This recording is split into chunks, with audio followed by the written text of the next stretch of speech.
Finally, mga kapatid, tayo po ay nasa concluding part na ng ating pong series sa sulat po ni Apostol Pablo sa Iglesia po ng Roma. Alam niyo, baka ilang ulit na gumanyak si Apostol Pablo na pumunta po sa Roma upang bisitahin ang mga kapatid doon. At tuloy ay pangaralan ng maraming bagay. Ngunit hindi po siya matuloy-tuloy. Yan po yung sa chapter 1 verse 13 ng Romans. Para sa kanya kasi, alam niyo, may pananagutan siya sa kapwa, mga Griego at barbaro. Para sa kanya na ang mabuting balita ay dapat ipangaral sa lahat, una sa mga Hudyo, gayon din sa mga Hintil. Sabi nga niya, sa chapter 1 verse 16 hanggang 17, sabi niya doon, "For I am not ashamed of the gospel, for it is the power of God for salvation to everyone who believes, to the Jew first, and also to the Greek. For in it the righteousness of God is revealed from faith for faith. As it is written, the righteous shall live by faith." So mga kapatid, sa pagkukonklud po natin, as he wrote his letter to the church in Rome, he started the good news and ended with the good news. Sabi nga niya in chapter 16 verse 25, "Now to him who is able to strengthen according to my gospel and the preaching of Jesus Christ, according to the revelation of the mystery that was kept secret for long ages." And we will end our series with today's message, "What is the impact of good news to you?"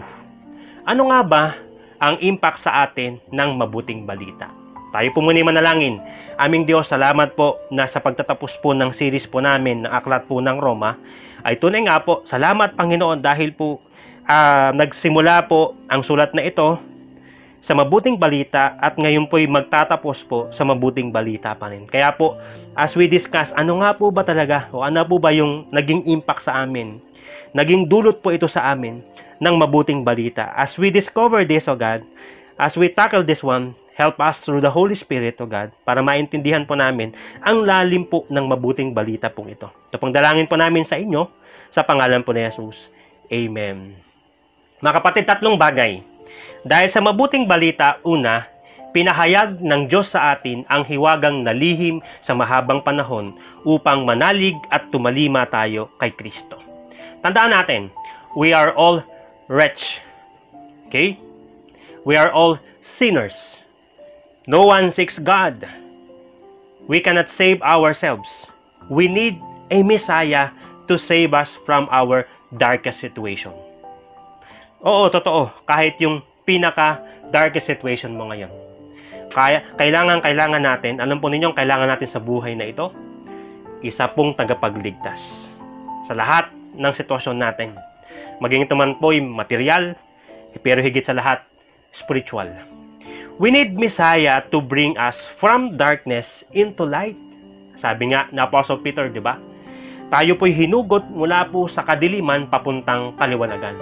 Dahil po kay Kristo, ngayon po, ay tayo po'y mga anak na ng liwanag.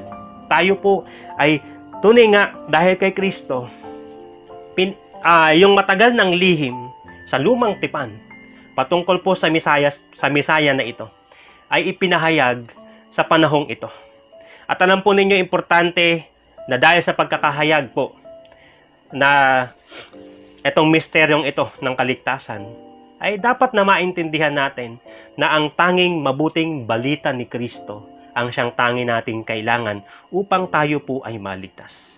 You know what? The righteousness of Christ was revealed through His works. And through His works, nakikita natin doon na tunay nga ang hiwaga ay na kay Kristo upang tayo po ay maligtas. Na sa Kanya matatagpuan natin ang kaligtasan.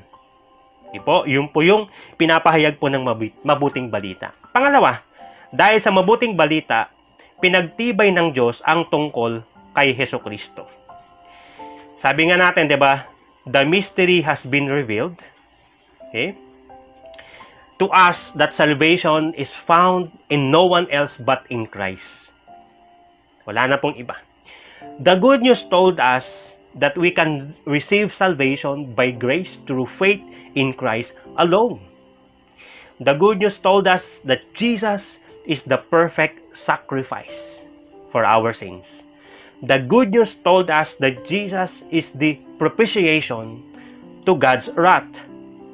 Okay? God accepted Jesus' perfect offer to redeem us from our sins and to death. God showed through Jesus' resurrection that what He had done is enough and final for the sake of humankind. Is it not wonderful that through the death and the resurrection of Jesus Christ, pinagtibay po ng Diyos na ang ginawa ni Kristo ay tunay nga po, sapat na para po ang sanlibutan o ang lahat po ng tao, kung tatanggapin si Kristo, ay magkakaroon po ng assurance of salvation. Tandaan nyo to, the righteousness of Christ brings salvation to those who believe in Him.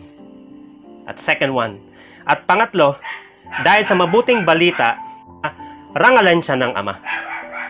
Okay? Sa mga ginawa, rather sa mga natapos niyang gawain dito sa lupa, ay pinarangalan siya ng Ama. Umakyat sa langit, pagpapakitang tapos na ang kanyang gawain dito sa lupa, at umupo sa kanan ng Ama upang patuloy na maging tagapamagitan po natin. Kaya nga ang buhay natin, tayong mga nakaunawa at tumanggap sa mabuting balita ng kaligtasan, ay maging karangalan at ang buhay ay maging buhay na handog at kalugod-lugod po sa Kanya. Remember Romans chapter 12 verse 1, I appeal to you therefore, brothers, by the mercies of God, to present your bodies as a living sacrifice, holy and acceptable to God, which is your spiritual worship. Tandaan po natin, the righteousness of Christ that is in us brings glory to God. Ang buhay natin ay buhay nga po na dapat po nakapagbibigay ng kaluguran po sa Diyos. At bilang pagtatapos, bilang mga nakarinig ng mabuting balita, katulad po ni Pablo, sabi nga niya sa chapter 15 verse 20 to 21, and thus I make it my ambition to preach the gospel, not where Christ has already been named, lest I build on someone else's foundation. But it is written, as it is written, those who have never been told of Him will see, and those who have never heard will understand. Mga kapatid, as the good news gave us a great impact to our lives, tignan mo ang sarili mo, simula nang tumanggap ka sa Panginoong Hesus. Di ba ang laki na ng pagbabago? Ang laki na ng binago ng Diyos sa buhay mo? Sa mga aspeto ng pangapananaw mo, sa mga aspeto ng mga desisyon mo, sa mga aspeto na kung saan kailangan mong idulog sa Panginoon at kailangan mo ng matinding desisyon. Hindi ba't nakikita mo na mas lalo mong nakikita ang epekto ng kaligtasang ginawa ni Kristo sa'yo? Tandaan mo to, tignan mo to, iba na ang pananaw mo sa buhay. Iba na ang perspective mo sa mga bagay at higit sa lahat. Dahil sa mabuting balita, dahil po sa kaligtasang tinanggap natin, tinanggap mo, ikaw ay sa Diyos na at nabubuhay para sa kaluwalhatian niya. Ang buhay natin ay dapat po kaluwalhatian sa Diyos. Tandaan natin ito, may pananagutan tayong ipangaral ang mabuting balita ni Kristong nakapagliligtas. Bakit kailangan natin gawin yon? We must do it, or we must do this to bring hope to people that in God there is hope. To bring peace to those people who need peace. Because with God or in God, we may find or we can find peace. And higit sa lahat, we must do this to bring glory to our God. So ang tanong, as you understand, okay, this good news, the impact of the good news, tayo po ba ay tunay nga po kakikitaan ng malaking impact sa buhay po natin? Sana po ang sagot po natin ay oo. Na dahil po sa mabuting balita, malaki po ang naging epekto nito at pagbabago sa buhay po natin. Dahil po ang righteousness na nasa atin, na hindi po yung righteousness natin, kundi po yung righteousness ni Jesus Christ. Nalangin. Aming Diyos, salamat po, Panginoon, na tunay nga po dahil po sa mabuting balita, naging concrete yung aming pong pagtitiwala at paniniwala kay Kristo. Na sa Kanya lamang po matatagpuan ang kaligtasan, wala na pong iba. Wala pong sino man pong makakapagligtas po sa amin. Pinagtibay iyon ng kanya pong kamatayan at ng kanya pong pagkabuhay na mag-uli.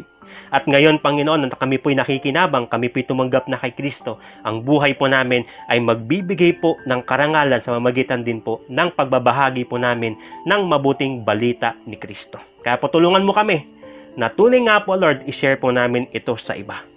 Nang sa gayon, Lord, lalo po kaming kakitaan ng bunga pong ito o ng pagpapalang ito, para nang sa gayon ang iba rin naman ay mapagpala ng buhay na walang hanggan.